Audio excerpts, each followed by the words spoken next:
welcome back to Linda's Pantry, and today I get to make bread again, and I'm super excited. I made bread yesterday and hamburger rolls, and they were absolutely delicious.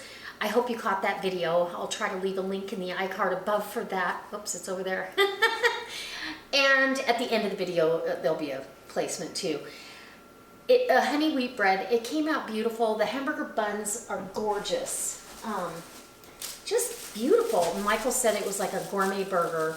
So between the Zaycon 93% lean grass-fed ground beef and a homemade burger bun, who could ask for more, right?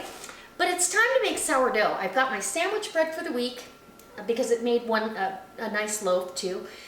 I've got my sandwich bread, I've got burger buns, I'm good there, but I need some sourdough.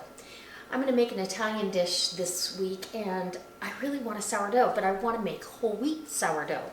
So I'm going to make the whole wheat sourdough recipe out of King Arthur's flour Baker's Companion cookbook that my friend Heather sent me. Thank you, Heather. I have been in this cookbook more than any cookbook I can remember in a very long time. I just am absorbed in it. It's so detailed. So I'll leave a link in the About section below so you can go check that out, as well as for one of these. I got a new bowl here. I'm gonna do my bread in. So it says to follow the timing really closely. It describes the bread as a hearty whole wheat sourdough with a dark crust and interior. The flavor suggests the ancient tradition of bread baking. The whole grain flour and the honey create an active fermentation, so follow the timing of the recipe closely.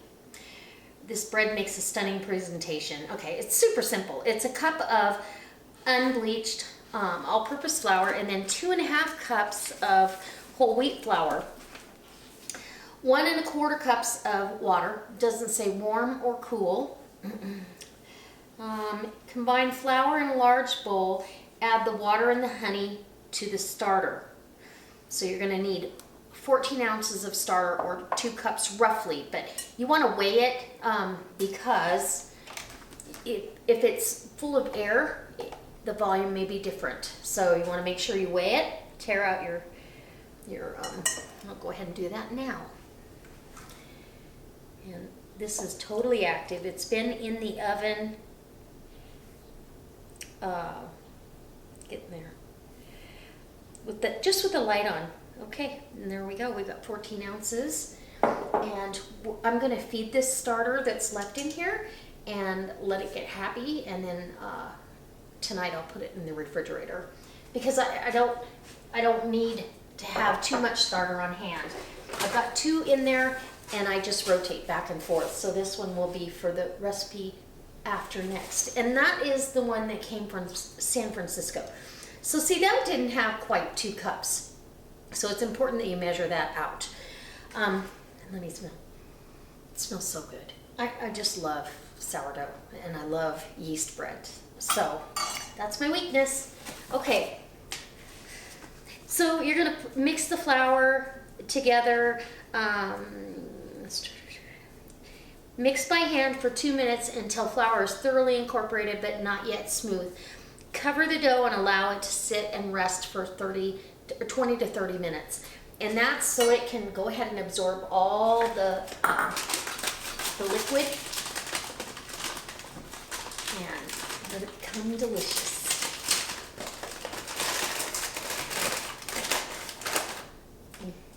Well, that's some beautiful looking flour here. And this is Arrowhead's organic flour, made from winter red wheat, unbleached. Love, love, love, love it. Okay, so 1 cup of that. And then we need 2, and I only use King Arthur's whole wheat flour, but as pretty as this flour is, I'd be willing to try theirs. King Arthur, I've been on their website the last few days. I gotta put in an order for some flours and then take advantage of free shipping. So 2.5 cups. So I'm gonna get my 1/2 cup measure. This is gonna be a lot of wheat in here because Usually I only use a cup of wheat, like my honey wheat bread, but that's okay. It's gonna be delicious. So get your flour all mixed up here. And you're not adding the salt right away. The salt gets added after it's rested, okay? I'm gonna go ahead with my water after I add, well, I gotta add honey. Oh, hold on, Linda.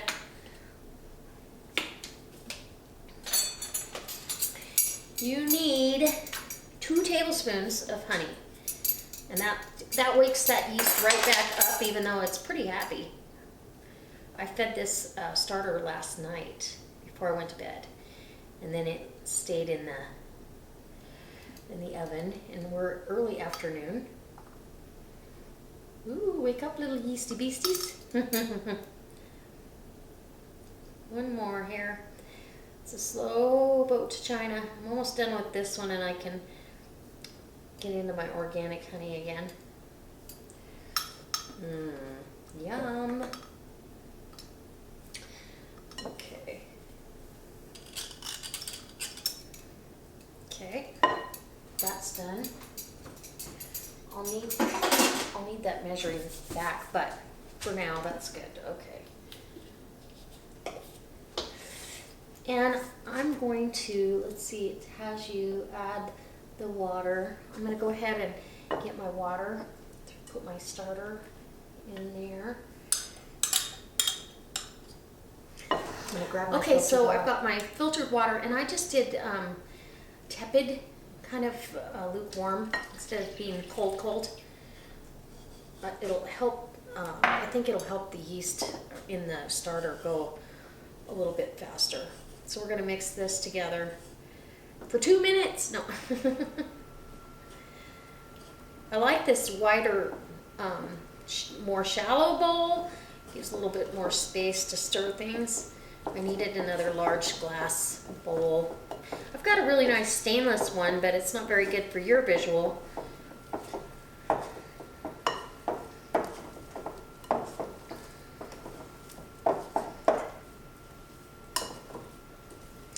So it's just really a shaggy, wet mess, if that makes sense. It's not, yeah, it's kind of a shaggy, wet mess. That's all I can say. But all the flour is now incorporated with the starter in the water. And we're going to leave it just like that. Cover it and set our timer for 20 to 30 minutes. Did you know you're not supposed to eat raw flour? Did not know that. But you're not, apparently. Somewhere on the bag it says so. Anyway, okay, I'm going to cover this. I'll be back in 20 to 30 minutes and we'll go to the next. So my dough has had a chance to rest and let everybody get to know each other. And now it's time to add the salt. So 2 teaspoons of salt. Sprinkle it over the top and knead it in. I think this is a great technique. In fact, I've used this on some other breads I've got because then you're not killing off your yeast. Your yeast has time to get used to being with all the other stuff. So you got a very sticky dough. In fact, I think I should bring you in close because I'm gonna knead this and then it's gonna go right back in this bowl to rise. But yeah, let's get you in close. I've got my counter all cleaned off and ready to knead. And okay, so I've got my dough turned out here and it's very sticky, as you can see. So kneading it is kind of a push and scrape it up until we get that elastic dough that they're talking about. It feels great though. I like the hydration that it's got because that's what it should have. Okay. Ooh.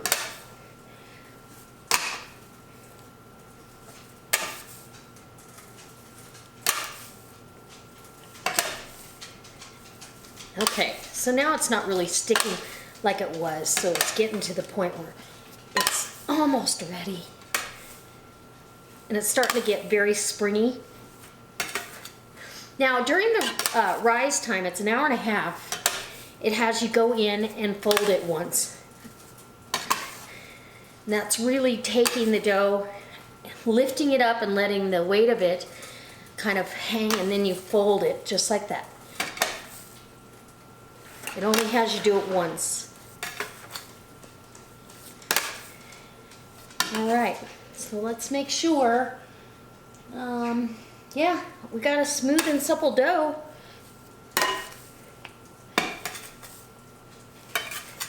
I would say. So we are going to go ahead and put this back into the bowl to take its rising nap. 1.5 hours. And you are going to end up with some messy fingers, but it's worth every bit of it. And it smells so good already. I cannot wait for this to go along with dinner. Anyway, okay. So guys, my dough has had a chance to do its first little bit of a rise. 45 minutes into it, I pulled the dough up, let it hang, and folded it over a couple of times, and then let it go another 45 minutes. And we've got a nice, really happy dough, I can tell. Now what it has you do in the recipe is, it says, shape into a loaf or into 2 loaves or 1 big loaf. And so I'm gonna try for 1 big one. I've got a little cast iron 3-quart Dutch oven. I'm hoping this is big enough. If it doesn't look like it's big enough when I put it in here, I don't have a proofing basket or a little wicker basket, and that's, I need to get one. Proofing baskets are fantastic. But I've got reusable cheesecloth here, and I've lightly floured it with my flour. And we're gonna go ahead, and it says to shape the dough and put your seam side up. So I'm gonna get my hands wet. So we can get this shaped. And you guys are coming along for a lot of these recipes right along with me. This is the first time I've made this particular recipe, so you know, sometimes you just gotta do it with everybody else, right? So we're gonna put this out onto the counter, and we're gonna shape it into our ball. Well, it smells really good. That nutty whole wheat is really coming through. And I don't want to lose any of this dough. So I'm going to scrape every bit that I can get out of there and put that in the mix. All right. And this is still a very wet dough. And what I need is my bench scraper. See how sticky and elastic that is? Oh my gosh. That means your gluten strands are really good. And because of the hydration of this dough, it's going to give big air pockets. I can tell. If I'm wrong, I don't know. May have to take up another hobby. So it says to shape it into a round, but yeah, that's not gonna work. So what we're gonna do is we're gonna get it into our rising vessel as best we can. And that'll be our seam side. And I think that's gonna be perfect. Hopefully I'll be able to actually cook it in the same vessel. I'm hoping. So we're gonna cover this with the cheesecloth just loosely so it doesn't dry out, and let this go ahead and continue to proof and rise in the oven with the oven light on. And it's for 2.5 hours, 2 to 2.5. The loaves will be very soft when they're ready to bake. So 1 hour before baking, preheat your oven to 450 degrees. So we'll be doing that. So that means for an hour and a half, I'm gonna have them in the oven. For the last hour, I'll have them on top of the oven near the warming section, and we'll get to proofing it. This is gonna be a really airy dough. I just know it, and I'm so excited because I love those big air pockets. Why do we like big air pockets in bread? Because of the butter. It has somewhere to go.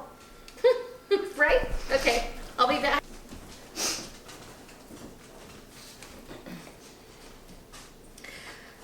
So guys, I wasn't gonna do the rest of this video, but I think it's worth salvaging because I try to bring you along for exactly what happens. And sometimes, you know, you get discouraged that a recipe doesn't turn out exactly how you had planned. And after the first rise, once I put it into the cast iron with the parchment paper, it rose up beautifully. And then it has, the recipe asks you to turn it out onto a baking tray or stone, and it literally deflated like flat as a pancake. It was like, oh my gosh. So in trying to salvage this video, I want to let you know how delicious this bread is. It is absolutely amazing. And I am gonna make it again, and I'm gonna do it a little bit differently, because I think if I would have just baked that off after that first rise in the cast iron, it would have had those big air pockets. This has some, it's got some flour on it, and it's a very rustic loaf, very chewy. I can't even tell you how delicious this is. But I have to tell you, at first I was a little disappointed in the crumb. And now the more I look at it, the more I'm not. And I'm gonna come over there close so you can see the crumb, and excuse the little bits of flour on here. The flour on the outside, it makes it taste rustic and like old world artisan bread. It's just delicious. So I'm sorry I didn't bring you more of the actual footage, but when I do this over again, I'm going to redo this video and bring you along. So extreme close up here. Sorry about that, guys. So here's the crumb, and I'm just here to tell you, this is gorgeous. I would have liked bigger air holes in it because I like that for butter, and it's got the chewy texture that, one of the dogs is drinking water, sorry. It's got that chewy texture that you want from a sourdough. Oh my gosh, irresistibly delicious.